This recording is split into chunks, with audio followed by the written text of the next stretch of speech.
गुरुदेव, गुरु निष्ठा गुरु की कृपा से ही आती है। गुरु में तो क्या एक बार तो आपने अपने जीवन में महाराज जी बताया कि दादा गुरु द्वारा वो महत्वपूर्ण निष्ठा बताने की, महाराज जी आप नाली साफ करवाई थी आपसे, फिर आपको देखते भी नहीं थे महाराज जी। उस समय महाराज जी आपके हृदय में कैसा लगता था? फिर वो बस अंदर श्री जी संभाले थी, श्री जी ही अंदर संभाले थी कि हमारी समझ में नहीं आ रहा, हमारे गुरु जी की लीला कुछ है, जो मंगल है वो गुरुदेव भगवान आज्ञा कर रहे हैं। बड़ी कठोर वृत्ति उस समय, कठोर वृत्ति का।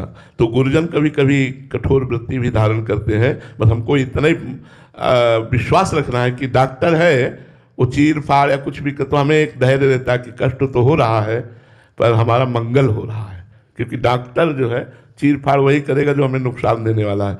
ऐसे ही जैसे हम डॉक्टर पर विश्वास करते हैं, ऐसे हम गुरुदेव पर विश्वास करें। उनके द्वारा प्रत्येक क्रिया, प्रत्येक चेष्टा परम मंगल के लिए है। तुम्हारा तन, तुम्हारा मन, तुम्हारा प्राण, तुम्हारा धन, तुम्हारा सर्वस्व। जब गुरुदेव, इसीलिए सेवक जी महाराज ने कहा, प्रथम सेवहु गुरु के चरण, जिन या धर्म कहो सब करन, नाम प्रताप बताइयो। जो हरिवंश नाम अनुसरहु, निश दिन गुरु को सेवन करहु, सकल समर्पण प्राण धन, सकल समर्पण प्राण धन। और गुरु सेवा तज करे जबान, यह अधर्म यह सभान, कान नर सिकन में रहा है, गुरु गोविंद न भेद कराय, संतत सकल सुनो चितलाय, श्री हरिवंश प्रताप जस। प्रथम गुरुदेव भगवान के चरणों की सेवा करो, जिन्होंने धर्म और नाम प्रदान किया।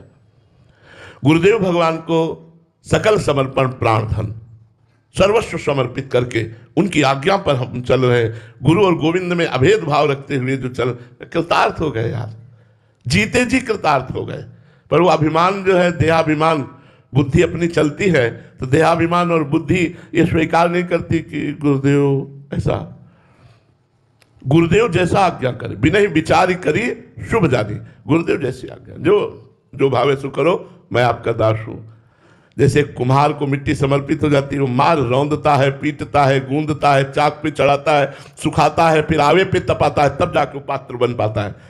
ऐसे हम अपने गुरुदेव को समर्पित हो जाए, हमारे अहंकार को मिट्टी में मिला दें। अहंकार पर अगर चोट पड़ी फिर टिके तो शिष्य, अहंकार पर चोट पड़े, तुम्हारे अहम को विध्वंस करना है, ये कौन शिष्य चाहता है? जो समर्पित होता है वही चाहता है। गुरुदेव अहंकार पे चोट, और गुरुदेव वही मारते हैं जहां कमजोर चेला होता है। जैसे पहलवान होता है ना, ऐसे करे वो आ करेगा तो 1000 बार यही मारेगा कि हमारा शिष्य यहां से कमजोर ना पड़े। तो सबसे बड़ा संस्कृति मूल शूल प्रदनाना, सकल शोकदायक अभिमाना, सबसे शोक प्रदान करने वाला अभिमान होता है, और गुरुदेव इसी का नाश करते हैं। इसीलिए गोस्वामी जी ने कहा है, गुरुपद पंकज सेवा तिसरी भक्ति अमान, मान रहित होकर गुरु की सेवा करना।